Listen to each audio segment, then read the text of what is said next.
Gracias por la invitación. Siempre me encanta oír al embajador, que es tan claro y preciso. Va a ser difícil para mí ser tan locuaz, porque con 8 minutos es muy difícil resumir temas que son tan grandes y hay tanto que decir. Pero bueno, esta mañana preparé unas notas para ver si me suscribo a los 8 minutos que nos han dado. Cuando comencé este trabajo de investigación seria de las misiones médicas cubanas, los trabajadores de exportación de Cuba, y publiqué el primer trabajo en el 2010 y un artículo de opinión en The Wall Street Journal, se conocía internacionalmente este trabajo como una supuesta solidaridad altruista de Cuba.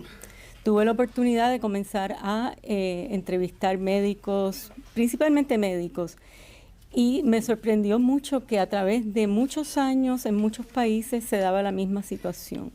En aquel momento se conocía el internacionalismo médico cubano como un gesto humanitario de Cuba y no se sabía que Cuba recibía pago por estas misiones. Y en realidad con el tiempo he podido comprobar que salvo en algunas ocasiones y cuando Cuba manda misiones para emergencias, luego termina con un contrato. O sea, siempre ha sido un gran negocio desde el principio. La primera misión oficial fue en Argelia en el 63. Aunque muchos de estos trabajadores buscan salir de Cuba en estas misiones, es trata porque el protocolo sobre la trata de personas dice muy claramente que una persona, aunque consienta para un esquema de explotación, si está en una situación de vulnerabilidad, lo hace víctima de trata. En el caso de Cuba, los trabajadores médicos solo pueden ser empleados por el Estado y ganan alrededor de $20-25 al mes. Viven una situación muy precaria.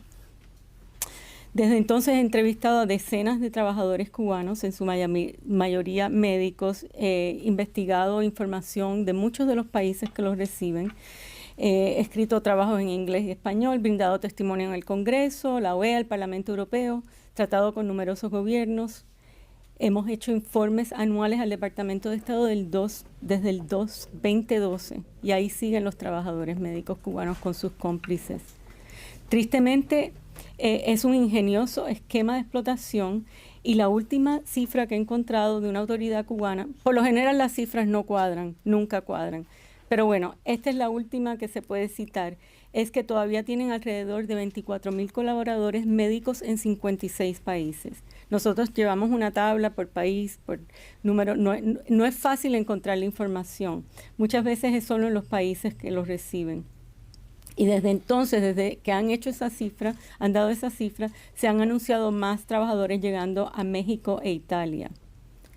Los aspectos oscuros de las misiones internacionalistas incluyen abusos a los que se enfrentan muchos de los trabajadores médicos. O sea, aparte de trata, nosotros consideramos que hay violaciones a la Convención de la Tortura y hemos sometido un informe a Naciones Unidas sobre ese aspecto, en especial separación de la familia, daño psicológico, mucha presión para falsificar estadísticas, los vigilan, etc.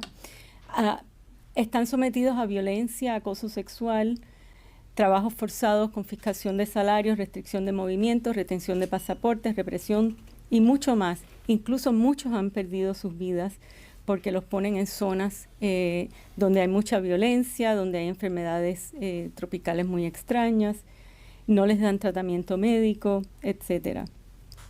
Aparte de eso, hay impactos menos conocidos que incluyen efectos muy negativos en los sistemas de salud pública de Cuba y de los países que los acogen.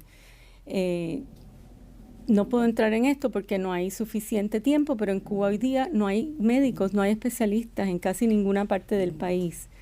En los países donde llegan, muchos no tienen las calificaciones para hacer el trabajo que se les da por hacer. Tengo muchísimas anécdotas al respecto. Cuba fabrica médicos casi en masa para poder exportarlo por el valor económico y demás que tiene. Y en los países que llegan han podido reemplazar médicos que están pidiendo una mejoría de salarios y condiciones que es muy fácil descartarlos y traer a los cubanos.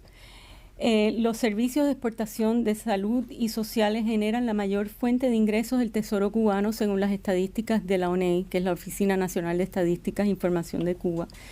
En el año 2022 reportaron casi 5.000 millones de dólares, que son las estadísticas que podemos usar. Nunca cuadra nada, pero eso es lo que hay, ¿no? Según el desglose que provee la NEI, desde el 2018, porque antes no estaban desglosados los servicios de exportación, también habrían contribuido 792.000 millones otros trabajadores de exportación, como son los marinos, educadores, deportistas y demás, que Cuba manda al exterior. Las tablas de servicios de exportación son muy difíciles de interpretar porque Cuba no incluye las definiciones de qué hay en cada rubro. El apogeo de estos ingresos fue entre el año 2002 y 2014, cuando Venezuela tenía un número mayor de trabajadores de la salud cubana y aparte de eso estaba pagando más por trabajador. Hoy en día ha declinado, pero igual, como les dije, es la principal fuente de ingresos de Cuba. Hoy día en las Américas hay por lo menos 16 países en las Américas y el Caribe con brigadas médicas cubanas con al menos 16.196 trabajadores. Las mayores brigadas médicas están en Guatemala, Guyana, Jamaica y México. Cuba también entrena médicos para muchísimos países de África y de América Latina, incluyendo la FARC de Colombia. En nuestro sitio web, archivocuba.org, hay muchísima documentación, muchísimos informes sobre este tema.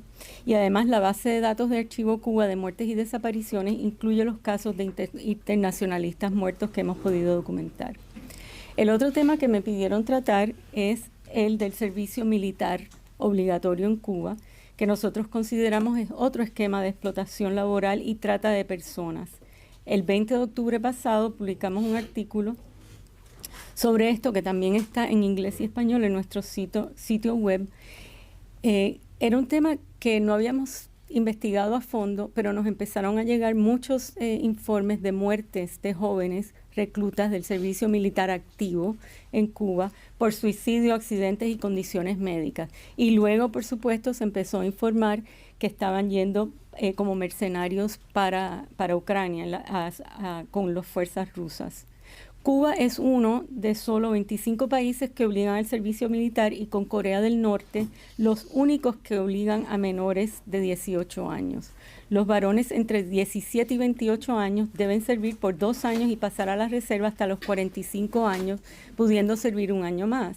Los admitidos a la universidad deben primero servir un año en el servicio militar obligatorio o en lo que se llama el Ejército Juvenil del Trabajo, el EJT, donde deben trabajar largas horas bajo terribles condiciones de explotación en la agricultura, la construcción y otros. Otro esquema de trata de personas por trabajo forzoso.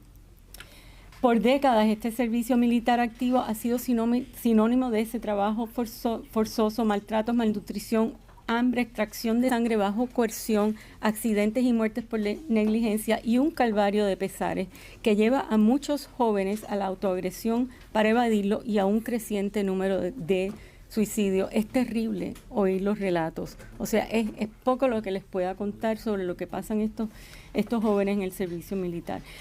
En 2021, Cuba tenía, según las estadísticas oficiales, alrededor de 1 millón de varones entre 15 y 29 años.